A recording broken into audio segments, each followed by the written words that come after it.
ठीक है। देखिए वर्गमूल निकालेंगे तो 16 दशमलव कुछ आएगा और यहाँ पे यल स्क्वायर का मान मिला 274, तो यल बराबर कितना हो जाएगा, करनी में 274। ठीक है, करनी में 274 मिल गया। तो यहाँ पे देखिए हम करनी में कितना रख देंगे, 274। यह 7 से 7 कट गया, सी बराबर कितना हो गया, 22, करनी में 274। अब 274 का देखिए गुणनखंड करिए 274 का, 2 एक कम 2, 2 3 6, 2 7 14। अब किसी संख्या 3 चौक के 12 कटेगा, 3 चौक का 12, 3 5 15 नहीं कटेगा, 4 से 4 3 12 नहीं कटेगा। तो अर्थात हम इसको ऐसे ही लिख दें, इतना ही लिख दें 22 करनी में 274, या तो फिर लिख सकते हैं 22 गुणे 274 कौन वर्गमूल निकालेंगे तो 16.23 के पास आसपास आएगा। तो आप इतना ही लिखें, चाहे यहाँ 22 करनी में 274 वर्ग मीटर, इतना लिख सकते हैं। इसका क्या, इतना किरमिच की या कैनवास की आवश्यकता होगी। अब कह रहा है कि हवा का बताइए मात्रा, हवा की मात्रा मतलब हवा का क्या हुआ, आयतन। तो आयतन कितना होगा, तो देखिए आयतन का मतलब होता है तंबू के भीतर कितना हवा आएगा तो उसके आयतन के बराबर हवा आएगा। तो आयतन कितना है, आयतन तंबू का आयतन होता है पाई आर। देखिए तंबू का आयतन कितना होता है, V बराबर 1/3 पाई आर स्क्वायर एच। तो 1/3 पाई का मान 22/7, आर का मान है 7 गुणे 7, एच का मान है 15। ठीक है, 7 से 7 कट गया, 3 से 15 कटा 5 बार में, तो 22 गुणे 7 गुणे कितना हो जाएगा 5, इतना आ जाएगा 22 गुणे 7 गुणे 5। तो 22 पंजे देखिए कितना होगा, 22 पंजे 110, 110 गुणे 7 कर देंगे तो 11 7 77, 770 यहाँ पे घन मीटर, 770 घन मीटर इतना हवा इसके भीतर आएगा। आयतन में देखिए क्या हो जाएगा, V बराबर हो जाएगा 110 गुणे 7, 11 7 77, 770 मीटर क्यूब, मीटर क्यूब, क्योंकि आयतन है तो सब मात्रक मीटर में है, तो किस में आएगा, मीटर क्यूब में। यह मिल जाएगा। एक बार फिर से समझ लीजिए, एक 15 मीटर ऊंचे एक शंक्वाकार जो है, 15 मीटर ऊंचा एक शंक्वाकार जो है तंबू है, और तंबू के आधार की परिधि 44 मीटर दिया है। आधार की परिधि मतलब इसके वृत्ताकार भाग की परिधि दिया 44 मीटर दिया है, और कह रहा है कि इस तंबू को बनाने में कितना कपड़े की आवश्यकता होगी। तो देखिए इस तंबू को बनाने का मतलब हम बताए थे, कई बार बता चुके हैं आपका, कि किसी को बनाने का मतलब उसके पृष्ठ के बराबर खर्च आता है। तंबू है जोकर की टोपी या हैप्पी बर्थडे वाला टोपी जो होता है बर्थडे वाला, उसको पूरा बनाने में, राउंडेबल बनाने में कितना कपड़ा लगेगा तो उसके वक्र पृष्ठ के बराबर। तो वक्र पृष्ठ में कितना लगेगा, पाई आर यल। और अब कह रहा है कि उस तंबू में कितना आयतन, कितना हवा आएगा, तो हवा की मात्रा पूछ रहा है। देखिए पूछ रहा है कि हवा की मात्रा बताइए किसमें कितना हवा आएगा, तो हवा की मात्रा का मतलब उसके आयतन के बराबर। तो आयतन उसका कितना होता है, 1/3 पाई आर स्क्वायर एच। तो 1/3 पाई आर स्क्वायर एच से उसका आयतन निकाल लें तो उसमें हवा की मात्रा पता चल जाएगा। ठीक है, अगला देखते हैं।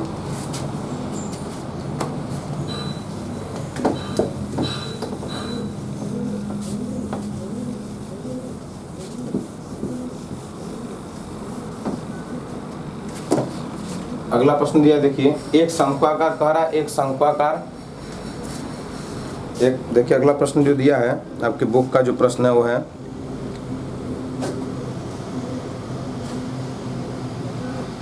प्रश्न है कि एक लंबवृत्तीय शंकु का आयतन जो है 36 पाई घन सेमी है। एक लंबवृत्तीय शंकु है, एक लंबवृत्तीय शंकु जो है का आयतन दिया है, आयतन बराबर आयतन जो है 36 पाई घन सेमी दिया है, घन सेमी दिया है। कह रहा है शंकु की ऊंचाई, कह रहा है सेमी है। अब कह रहा है शंकु की ऊंचाई, ऊंचाई जो है आधार के व्यास की 2 गुनी है, 2 गुनी है। ऊंचाई बताना है, ऊंचाई क्या होगा। देखिए एक शंकु है, अब शंकु में दिया है कि क्या क्या दिया है। एक शंकु है जिसमें शंकु में दिया क्या क्या है, शंकु एक, देखिए एक लंबवृत्तीय शंकु का आयतन दिया है, आयतन कितना दिया है 36 पाई घन सेमी। अब पूछ रहा है, कह रहा है कि इसकी ऊंचाई जो है इसकी ऊंचाई जो है देखिए एक लंबवृत्तीय शंकु है, शंकु का कह रहा है कि आयतन है 36 पाई घन सेमी और इसकी कह रहा है कि शंकु की ऊंचाई जो है आधार के व्यास का दोगुना है। शंकु की ऊंचाई जो है आधार के व्यास का दोगुना है। आधार का व्यास अगर मान लीजिए देखिए ये शंकु है, ये देखिए शंकु हो गया, ठीक, ये लंबवृत्तीय शंकु हो गया, ये इसका व्यास देखिए हो गया d। तो कह रहा है कि इसकी ऊंचाई जो है इसके व्यास का दुगुना है, मतलब ये इसका व्यास d है तो ऊंचाई कितना है, ऊंचाई 2d है। कितना है 2d। और आयतन दिया है, देखिए आयतन बराबर दिया है, आयतन बराबर दिया है हमारा 36 पाई घन सेमी, मतलब v बराबर दिया है 36 पाई। हमसे पूछ रहा है इसका ऊंचाई बताइए। तो देखिए व्यास दिया है, व्यास बराबर हमारा दिया है d, व्यास बराबर क्या मान ले d। तो त्रिज्या कितना होगा, त्रिज्या, ठीक है, त्रिज्या मान लेते हैं कितना होगा, तो त्रिज्या बराबर होगा इसका व्यास का आधा, मतलब d/2। इतना सेमी होगा इसका, क्या इतना सेमी। और व्यास देखिए इसका d सेमी है, आयतन है 36 पाई घन सेमी, व्यास दिया d सेमी, त्रिज्या कितना हो जाएगा d/2 सेमी या d/2 सेमी, क्योंकि व्यास का आधा होता है। अब ऊंचाई देखिए कितना होगा, ऊंचाई कह रहा है कि व्यास का दुगुना है। ऊंचाई क्या है, व्यास का दुगुना, 2 गुणे व्यास। तो व्यास कितना दिया d, तो 2 गुणे क्या हो जाएगा d, मतलब कि 2d सेमी। 2d सेमी इसका क्या हो गया, ऊंचाई हो गया। तो कह रहा है कि बताइए कि इसकी ऊंचाई कितनी है। इसकी ऊंचाई जो है व्यास का दूना है, मतलब h का मान किसके बराबर है, 2d के। तो हम आयतन देखिए निकालते हैं, आयतन बराबर होता है 1/3 पाई r² h। तो v का मान दिया है 36 पाई बराबर 1/3, इसका मान 22/7 नहीं रखते हैं, केवल ऐसे रहने देते हैं पाई, और गुणे r का मान देखिए कितना d/2, r का मान है d/2, इसका कर देंगे होल स्क्वायर इंटू h का मान कितना है 2d, तो इसको रख लेंगे हम कितना 2d। तो हल करें, देखिए पाई इधर भी है पाई इधर भी है, बराबर किस तरफ है, इसको लाएंगे तो बटे में आएगा तो कट जाएगा। ये हो गया 36 गुणे इसका तिर्यक गुणा करेंगे यहाँ तो हो जाएगा 3 बराबर। देखिए यहाँ d² है, यहाँ 2d है, तो d² का जब d में गुणा हो जाएगा तो ये बन जाएगा 2, ऊपर में 2 रहेगा, ये बन जाएगा d³ बटे में 2 है, 2 का वर्ग करेंगे कितना आएगा 4। कितना आ गया भैया 4। तो देखिए 2 दूना के 4, तो यह d बराबर आ गया हमारा 36 गुणे 2, और ये देखिए बटे में जो 2 है इसका भी तिर्यक गुणा हो जाएगा तो यहाँ आ जाएगा। तो हमारा d बराबर क्या मिल रहा है, देखिए d बराबर हमें मिलेगा क्या, हमें d बराबर मिल रहा है d बराबर 36 गुणे 3 गुणे 2 d³ बराबर। तो d बराबर देखिए तो इधर घन है उधर जाएगा तो घनमूल बन जाएगा, तो इसको देखिए क्या लिख सकते हैं 36 को 6 गुणे 6 और 3 दूना के 6, यहाँ घनमूल बन जाएगा। तो d बराबर ये 3 ठो रहेगा तो 1 ठो बाहर तो 6 सेमी। यह देखिए इसका d कितना आ गया 6 सेमी, मतलब इसका व्यास कितना है 6 सेमी। तो ऊंचाई कितना हो गया, देखिए व्यास कितना हुआ, d मतलब व्यास है, व्यास कितना हुआ, व्यास हुआ इसका 6 सेमी। तो ऊंचाई पूछ रहा है ना, तो ऊंचाई जो है व्यास का 2 गुना है, मतलब 2 गुणे 6 बराबर 12 सेमी। कितना हो जाएगा 12 सेमी। देखिए एक शंक्वाकार जो है कि एक लंबवृत्तीय शंकु है, इसका प्रश्न अच्छा है। इसका आयतन जो है 36 सेंटीमीटर है, 36 घन सेंटीमीटर, कितना है 36 घन सेंटीमीटर। एक कह रहा है कि देखिए प्रश्न में है कि एक शंकु का आयतन दिया है 36 पाई घन सेमी, शंकु की ऊंचाई जो है उसके व्यास का 2 गुना है। तो पूछ रहा है कि इसका बताइए कि इसकी ऊंचाई क्या होगी।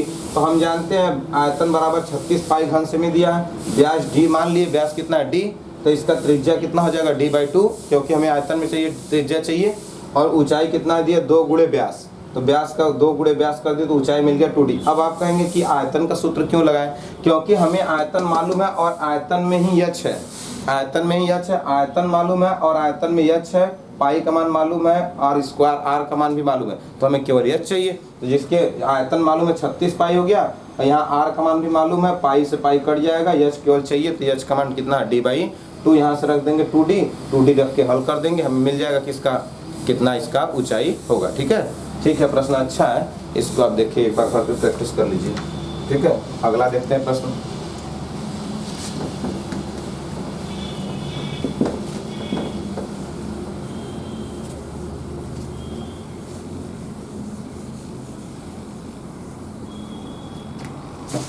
देखिए अगला प्रश्न है,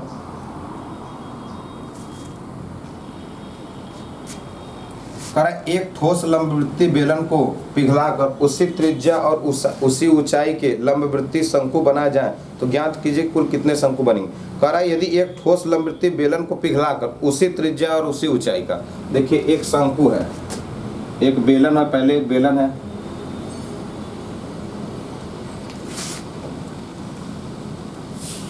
एक देखिए लंबवृत्तीय क्या हो गया, बेलन हो गया, और एक हमारा लंबवृत्तीय शंकु हो गया। ठीक, लंबवृत्तीय बेलन और लंबवृत्तीय क्या हो गया, शंकु। तो देखिए यह बेलन हो गया। अब प्रश्न दिया है कि एक ठोस को, एक लंबवृत्तीय बेलन को पिघलाकर उसी ऊंचाई व त्रिज्या का शंकु बनाया जाता है। उसी ऊंचाई व त्रिज्या का शंकु बनाया जाता है, तो शंकु की संख्या बताइए। शंकु की संख्या, कितना शंकु बनाया जा सकता है। देखिए एक लंबवृत्तीय जो है, देखिए प्रश्न क्या है, एक लंबवृत्तीय बेलन है और लंबवृत्तीय बेलन को पिघलाकर उसी ऊंचाई, जितना इसका ऊंचाई था उतना ऊंचाई, जितना इसकी त्रिज्या था उतना ही त्रिज्या का एक शंकु बनाया जाता है। तो बताइए कि कितना शंकु, इसको पिघलाकर कितना शंकु बनाया जा सकता है। ठीक है, तो पहले हम क्या निकालेंगे, माना बेलन, लंबवृत्तीय बेलन की त्रिज्या मान लीजिए कितना है, r सेमी। ठीक, और इसकी ऊंचाई मान लीजिए कितना है, ऊंचाई बराबर मान लिए h सेमी। तो देखिए बेलन का आयतन क्या होगा, लंबवृत्तीय बेलन का आयतन, तो आयतन होगा भैया पाई r स्क्वायर h, क्योंकि बेलन है, बेलन का आयतन क्या होगा, पाई r स्क्वायर h। तो यही हो गया, इस समीकरण 1 हो गया। अब इसी को पिघलाया जा रहा है, तो क्या होगा, इसको पिघलाया जा रहा है, तो कह रहा है कि इसी को पिघलाकर इसी ऊंचाई का बेलन बनाया जाए। तो देखिए बेलन की त्रिज्या, तो बेलन की भी शंकु की त्रिज्या भी कितना होगा, r सेमी होगा, और ऊंचाई कितना होगा, कह रहा है ऊंचाई उसी ऊंचाई का बनाना है, तो इसका ऊंचाई भी कितना होगा, h सेमी होगा। तो आयतन कितना होगा, आयतन होगा 1/3 पाई r स्क्वायर h, ये हो गया समीकरण 2। अब कह रहा है कि कितना शंकु बनाया जा सकता है ना, तो शंकु की संख्या पूछ रहा है। हम कहते हैं एक बड़ा सा लड्डू लिए और उसको तोड़ दिए, तोड़कर छोटा छोटा टुकड़ों में बदल दिए, तो क्या हुआ, लड्डू जो है 1 kg से 2 kg हो जाएगा। 1 kg से 2 kg तो होगा नहीं। हेलो, देखिए ये बेलन था, लंबवृत्तीय बेलन पे देखिए इसकी ऊंचाई भी कितना था, h रखना था, और इसका त्रिज्या कितना रखना था, r। फिर इसी ऊंचाई का पिघलाकर इतना ऊंचा बनना चाहिए था और इसकी त्रिज्या भी उतना होना चाहिए था। कह रहा है कि शंकु बनाना है, तो बताइए कितना शंकु। हम बताएं कि किसी को पिघलाकर 1 kg लड्डू है, गोला सा बड़ा सा है, अगर हम उसको तोड़ मरोड़ के छोटा छोटा बना दें तो क्या होगा, उसका आयतन क्या होगा, आयतन तो कम होगा नहीं। 1 kg है तो 1 kg रहेगा। तो इसी तरह इसमें देखते हैं, बेलन है, अब इसका जो आयतन रहेगा, आयतन तो वही रहेगा, चाहे इससे बनाए इसको बनाए तो आयतन तो उतना रहेगा, जितना इसका आयतन है इसी आयतन में हम कितना शंकु बना सकते हैं, उतनी ऊंचाई। तो आपको मालूम है कि बेलन का 1/3 कौन होता है, शंकु होता है। तो देखते हैं कितनी संख्या होती है। तो संख्या निकालेंगे, तो देखिए संख्या निकालने के लिए होता क्या है, तो निकालेंगे शंकु की संख्या। तो शंकु की संख्या बराबर क्या हुई, बेलन का आयतन बटे शंकु का आयतन। ठीक है, तो संख्या मिल जाएगा, संख्या n बराबर बेलन का आयतन है पाई r स्क्वायर h, शंकु का आयतन है 1/3 पाई r स्क्वायर h। तो n बराबर संख्या 3 ऊपर चल जाए, 3 पाई r स्क्वायर h बटे पाई r स्क्वायर h। इससे पूरा कट जाएगा, n बराबर 3। मतलब कितने शंकु बनाए जा सकते हैं, शंकु की संख्या कितनी होगी, 3 शंकु बनाए जा सकते हैं, मतलब एक बेलन से 3 शंकु बनाए जा सकते हैं। आप एक बेलन ले लेते हैं, एक बेलन है उसी ऊंचाई, एक बेलन है उसी को अगर पिघलाकर उसी ऊंचाई का उसी त्रिज्या का अगर शंकु बनाया जाए तो कितना शंकु बनाया जा सकता है? 3 शंकु बनाया जा सकता है, क्योंकि उसका देखिए, ठीक है, आप देख लीजिए, समझ लीजिए। कह रहा है कि एक बेलन है, इस बेलन का ऊंचाई h है, त्रिज्या r है, फिर इसी को पिघलाकर शंकु बनाया जाता है। तो पूछ रहा है कि कितना शंकु बनाया जा सकता है। तो भैया शंकु का बेलन का आयतन निकाल लें, शंकु का आयतन निकाल लें, बेलन के आयतन में शंकु के आयतन का भाग दे दे, पता चल जाएगा कि किस संख्या निकालना होता है तो दोनों का अनुपात निकाल देंगे। तो दोनों आयतन है तो दोनों का मात्रक क्या होगा? सेमी क्यूब, मीटर क्यूब या मिमी क्यूब, उसको भाग देंगे तो मीटर क्यूब से मीटर क्यूब कट जाएगा, वो अंश और हर में रहेगा, तो बाकी जो बचता है वही हमारा क्या बन जाएगा? उसकी संख्या। तो शंकु बराबर कितना आ जाएंगे? 3 शंकु। ठीक है, अगला प्रश्न देखते हैं।